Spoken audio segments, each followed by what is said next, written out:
Temblores que dejan miles de muertos en Turquía levantan bandera en Puerto Rico. ¿Cuán preparados estaremos aquí? Además, hasta el estudio llegan exconvictos y comparten sus vivencias tras las rejas. Entérese de todo aquí, en Jugando Pelota Dura.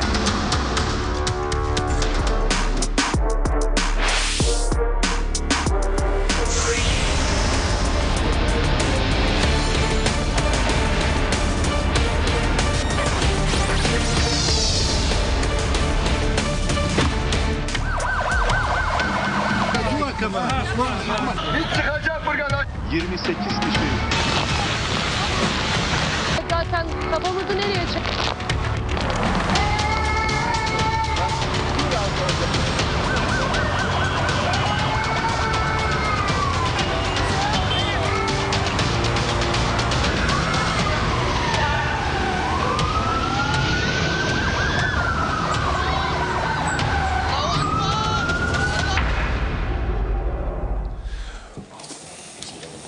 Bueno, mis amigos, tenemos unos pequeños problemas técnicos que estamos resolviendo.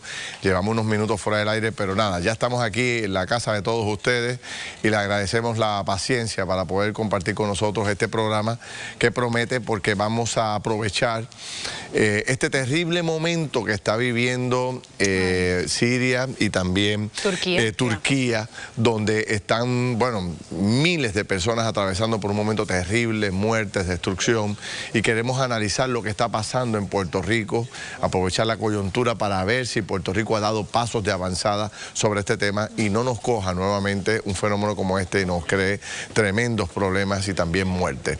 Aquí está Silmarie Fleming, Denise Pérez, saludos a ambas, bienvenidos. Buenas noches, Ferdinand, Denise y la audiencia. Saludos, compañeros, y saludos a todo Puerto Rico. Bueno, tenemos invitados a dos profesionales de primera. En primer lugar, Nino Correa, el comisionado de negociado de manejo de emergencia en Puerto Rico. Nino, saludos nuevamente, saludos, bienvenido. Ferdinand, saludos a todos. Siempre y está con nosotros también el profesor José Molinelli, geomorfólogo, uno de nuestros asesores. Cada vez que tocamos estos temas, siempre lo llamamos. Profesor, bienvenido. Un placer estar aquí. Empiezo con usted mismo. ¿Cómo analiza toda esta destrucción? Es tan terrible todos los videos que se están viendo, todo lo que está ocurriendo. ¿Cómo lo analiza, profesor? Bueno, esto es un área que es sísmicamente activa. Esto está en un área que nosotros conocemos como una unión triple, donde se unen las placas tectónicas de Arabia, la placa africana, y el bloque tectónico de Anatolia, que comprende la porción principal de la meseta de Turquía. Este fue un sismo de 7.8, ocurrió en la madrugada, es de foco llano, muy cerca de la superficie, y ocurrió en tierra, en un área poblada. Los datos que estamos recibiendo indican ya miles de muertos, miles de estructuras colapsadas, casi desintegradas. Y naturalmente es un evento muy fuerte y está teniendo réplica. Entonces esto trae problemas también con la cuestión del rescate y estamos viendo que se está trayendo mucha ayuda. Este es un sistema de falla que viene desde el Mar Rojo y se extiende por el Golfo de Acapa y continúa por Israel, por el mar de Galilea, el mar Muerto. De hecho, todos esos terremotos que aparecen en la Biblia está asociada a todo ese sistema que viene desde el Mar Rojo, se desplaza hacia el norte, pasando entre lo que es hoy Jordán y lo que es Israel, luego pasa por lo que es el Líbano, pasa por Siria y entra por el sur de Turquía, donde se conecta con otras fallas. ¿Cómo compara eso con el área de nosotros en el Caribe? Nosotros tenemos dos uniones triples, no donde está Puerto Rico, pero Puerto Rico han ocurrido terremotos más fuertes que este que acaba de ocurrir en Turquía. ¿Cuándo fue el último? 2 de mayo de 1787, magnitud estimada mayor de 8 al sistema al norte de Puerto Rico, asociada al sistema de falla de la trinchera de Puerto Rico. Profesor, pero el más impactante para esa zona fue hace escasamente 25 años. 20 años. ¿Me equivoco cuando digo escasamente o es previsible que eso ocurriera dada la circunstancia científica que tiene la zona? ¿Te refieres a Turquía? Sí, correcto. Eso es parte de un sistema que se llama el sistema alpino, que viene desde las Himalayas, conecta todas las cordilleras de montañas que están activas y se formaron a la misma vez que se formaron los Andes, las montañas rocosas. Todo eso es un sistema global que se originó a fines de la era mesozoica y que continúa activo al presente. En estas áreas a través de la historia y el tiempo geológico han sido tectónicamente activas, pero hay grandes vulnerabilidades debido a la magnitud y el tipo de edificación que hay. Profesor, lo que ocurrió en el área azul, ¿cuál fue el más o menos cuántos grados era? Bueno, el máximo que hubo el 7 de enero de 2020 fue de magnitud 6.4. 6.4, que es bastante grande. En Puerto Rico, el sismo de 1918 al noroeste tuvo una magnitud alrededor de 7.3, tal vez un poco más. El de 1867 en el sudeste de Puerto Rico, al sur de Vieques, al este de Naguabo, al oeste de Islas Vírgenes, ese tuvo también 7.3, vino acompañado por tsunami, pero que a mí me preocupa, el grande, histórico, 2 de mayo de 1787. Ese sismo quebró las murallas del Castillo del Morro en el frente de tierra, ¿verdad? Quebró el Caballero Alto del Castillo de San Cristóbal, se derrumbaron las murallas de la Perla que estaban en ese momento en construcción, colapsó la iglesia del partido de Arecibo en lo que era en esa época, esa zona, y la iglesia de Toa Baja, recién construida, sufrió daños severos. O sea, un sismo así en la costa norte de Puerto Rico, que es donde está la mayor parte de la población, donde hay infraestructura altamente vulnerable, construida por mala planificación, pegada a la orilla del mar, expuesta a salitre, que tiene más de 50, 60 años de debilitamiento estructural. Un sismo de esa magnitud nos va a crear una situación bien grave en Puerto Rico. Y en términos, no sé, de la emergencia, Ferdinand, si me permite, Nino Correa, nosotros, como dice él, fue un 6 punto algo en ese enero reciente, pero un 7.8 en las circunstancias en las que está Puerto Rico hoy en términos de infraestructura y en términos de todo lo demás, de gobierno, ¿podemos enfrentarlo? Mira, en términos de lo que es infraestructura, como se le llama crítica, te puedo decir que una magnitud, ¿verdad?, a este nivel, es bien difícil tú poder determinar que una estructura no se vaya a ver afectada desde su suelo, ¿verdad?, desde su simiente hasta la parte superior. Obviamente, tú te preparas para responder, para tú reaccionar. Y la reacción no tan solo del gobierno, sino que a nivel individual es sumamente importante. Tú desconoces, son eventos naturales, eventos que desconocemos cuál va a ser su comportamiento. Pero aquí es bien importante en términos, como dice don José, esa historia es importante que la tengamos clara, porque obviamente provoca que no pensemos que no somos vulnerables a cualquier movimiento. Sino que lo que puede mantenerte a ti vivo y sobre tus pies es tú mantener la calma, la tranquilidad, descansando en la preparación, que en esto, lo más importante de esto es la preparación.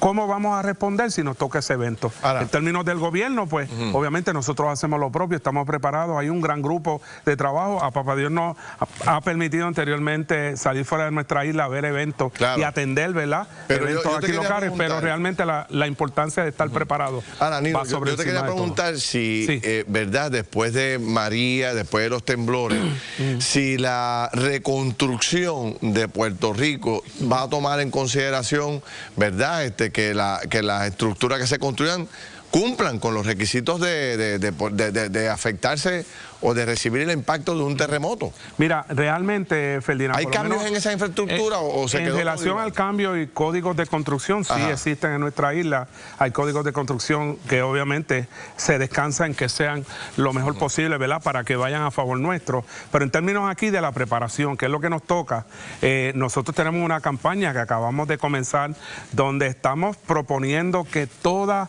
persona, todo individuo, toda familia, toda área que necesite este tipo de ayuda, nosotros estamos en la disposición. Precisamente hace una semana comenzamos esta campaña que tiene que ver con el tema de terremotos. ¿Qué tú hacer? ¿Cómo vas a reaccionar? ¿Cómo te debes de preparar? Es lo importante, la concentración que llevamos y queremos mantenernos ahí. Margarita preparó algo que me parece muy interesante para traer a la discusión. Vamos a ver lo que preparó Margarita para seguir el análisis aquí. Sí. Estas imágenes recogen momentos en que los puertorriqueños hemos sentido temblar el suelo. Una vivencia cercana se dio el 7 de enero del 2020. Un temblor con intensidad de 6.4 sacudió a miles de familias. Ahí probamos el amargo sabor de los daños a casas, escuelas, iglesias, comercios. La intensidad dejó una estela de grietas, destrucción y miedo. La espinosa historia se revive tras conocerse que Turquía fue impactada desde anoche por una serie de terremotos que han dejado miles de muertos y heridos. El temblor fue de 7.8. De regreso a Puerto Rico, lo más que preocupa es que no han habido grandes cambios. Las áreas tocadas por el terremoto de hace 3 años siguen en carne viva, vulnerables. Hablamos del perímetro costero del norte, que llega hasta la bahía de San Juan, Isla Grande y Cataño, mientras igual desventaja se da en el área costera del sur de la isla, Guánica, Guayama, Ponce, Juana Díaz. ¿Qué podemos esperar los puertorriqueños? Profesor, ¿cómo reacciona? Mira, Puerto Rico tiene una vulnerabilidad muy alta y se están haciendo muchas cosas mal. Quiero empezar con las escuelas. La Comisión de Terremotos del Colegio de Ingenieros, dirigida por el ingeniero estructural Félix Rivera, al igual que el profesor Martínez, que es experto en ingeniería estructural en el recinto de Mayagüez, en la Escuela de Ingeniería, han señalado con alarma que los reforzamientos que se están haciendo en las escuelas ahora mismo no sirven. La famosa columna corta. Están mal hechos lo que están haciendo. La columna corta, profesor. La fibra de carbono, el reforzamiento de la fibra de carbono no resuelve el problema de vulnerabilidad sísmica de las escuelas. Lo han planteado en las distintas agencias de gobierno y hay oídos sordos. Y a mí me indigna profundamente cómo estos profesionales no los oyen y se forma un revolú pues con el puente atirantado, mientras que ahora mismo están gastando cientos de millones de dólares supuestamente para reparar y hacer sismos resistentes a las escuelas, y lo que están haciendo ahí no es producto de un consenso ni nada por el estilo, y están señalando todos los errores que se están cometiendo por no poner paredes que bloqueen el movimiento lateral de las escuelas. Eso a mí me parece escandaloso y hay que discutirlo. En segundo plano, aquí tenemos decenas de miles de casas en columnas a través de toda la isla que en el próximo terremoto, dependiendo de dónde ocurre y qué magnitud sea, van a caer como las que cayeron en Guánica, en Guayanilla. ¿Qué se está haciendo y qué prioridad tiene en cuanto a los esfuerzos de mitigación? Ninguno. Aquí tenemos decenas de comunidades en la orilla del mar que están expuestas a maremotos, a efectos complejos de fenómenos naturales, y eso no tiene ninguna prioridad inmediata. A mí, por ejemplo, veo cómo anuncian más de 500 millones en hacer 4 kilómetros de cajetera entre Utuado y Adjunta, que es una cajetera que no se necesita en un país que se está despoblando. Van a gastar en un segmento de la montaña cientos de millones de dólares, cuando eso se puede utilizar para proveer vivienda segura a la gente que vive en casas de columnas. No hay una estrategia para atender eso. El otro issue, hay numerosos edificios que se han deteriorado. Profesor, aguántame ese issue ahí, porque tengo que hacer una pausa obligada. Muy bien. Son muchos los issues, tú perdona que vaya rápido. Pausa y regreso. Sí, pero y vamos está a hablar. bien. Sí, pero cuando regrese quiero tocar el tema de la situación hospitalaria también, los hospitales, el centro de trauma que tanto hemos hablado. Venimos con eso. Adelante, Yailin. Bueno, Ferdinand y amigos, tenemos nueva encuesta, claro, y queremos conocer su opinión. ¿Cree que las estructuras históricas de Puerto Rico sobreviven un terremoto de magnitud 5 o más? Vote escaneando el QR code que aparece en pantalla o busque nuestra encuesta en las redes sociales, pero aún tenemos más información por discutir porque luego de años de ausencia regresa a los escenarios la leyenda Wilkins, quien nos cuenta todos los detalles de su concierto aquí en la isla de regreso. Y en otros temas, ¿cómo cambia tu vida cuando ingresas a la cárcel federal?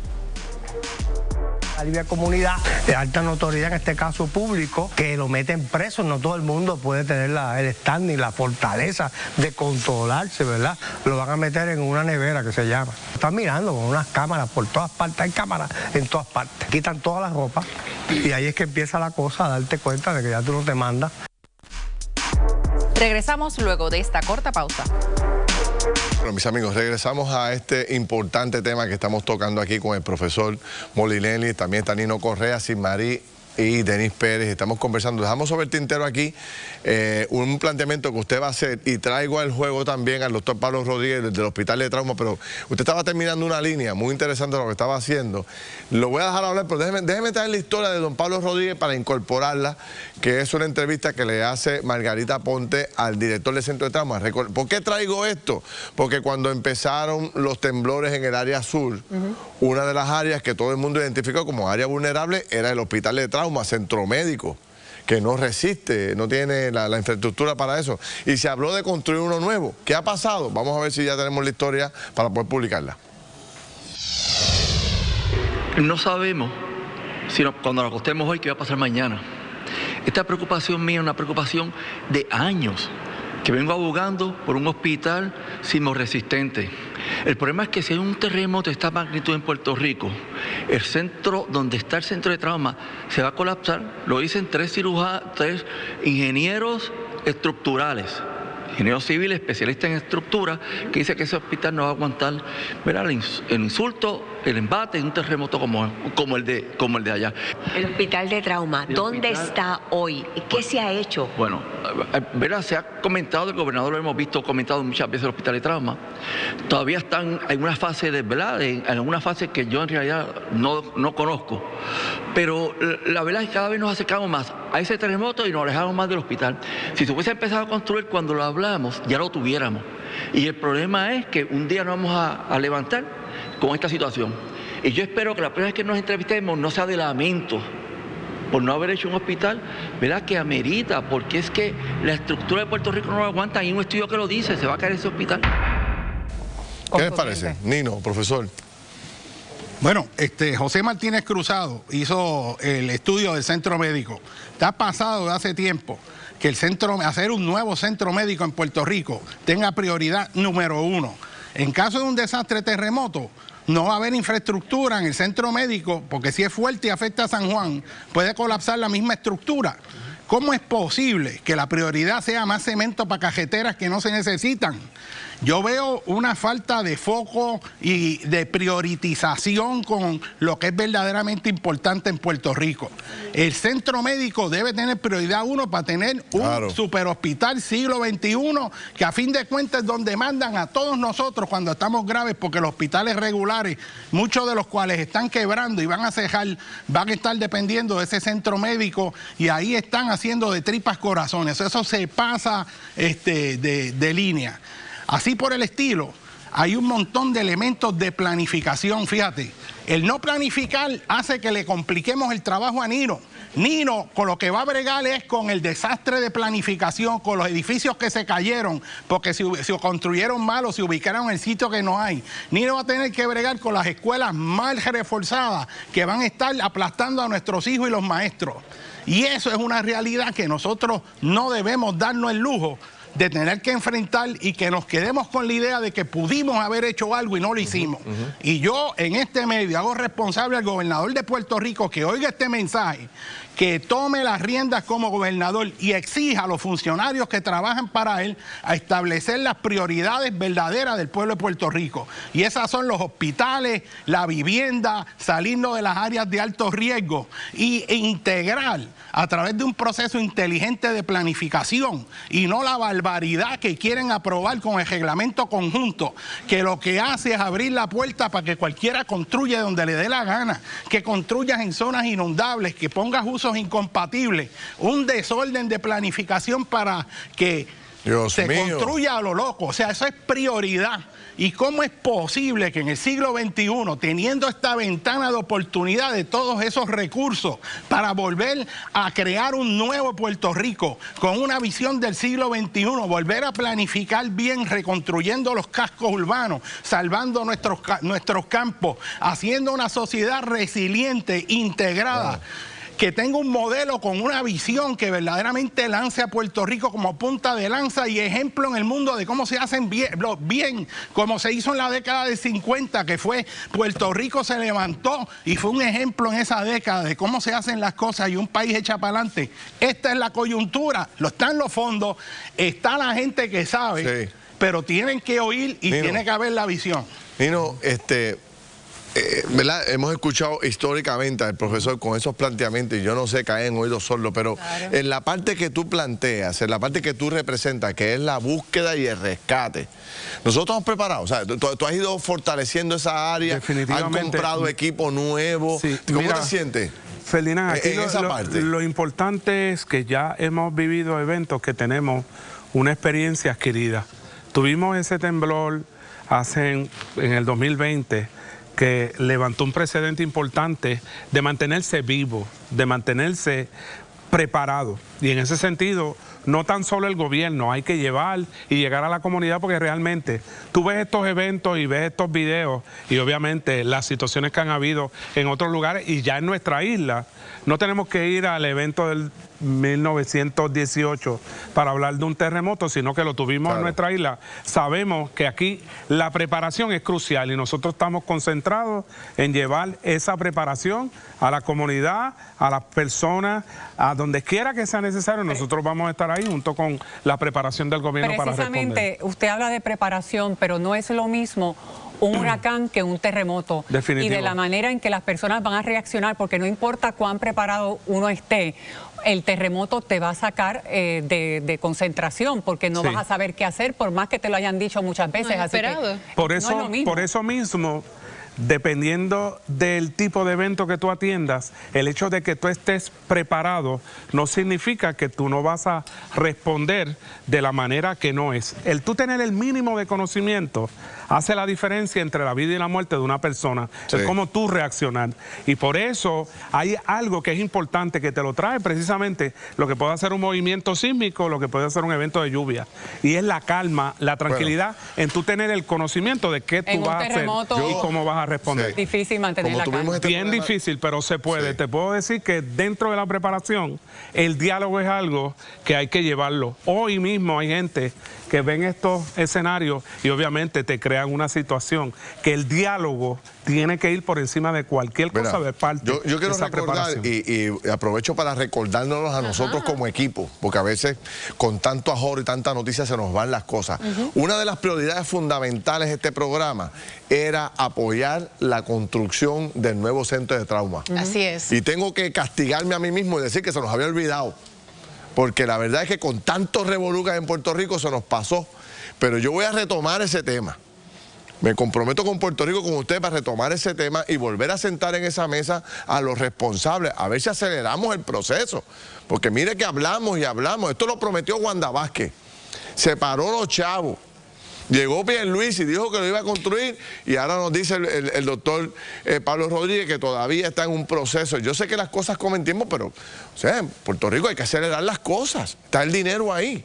Así que le agradezco a los dos el tiempo. Lo voy a llamar al profesor para seguir con este tema. Mira, yo te voy a proponer una cosa. Yo estoy dispuesto aquí a venir las veces que sea y explicar y hacer una discusión de todas las áreas críticas que hay que discutir con respecto a hacer Puerto Rico resiliente. El issue de las escuelas, el issue de las casas en columnas largas de longitud desigual, el issue de los edificios viejos donde hay gente viviendo que en un sismo mayor van a colapsar.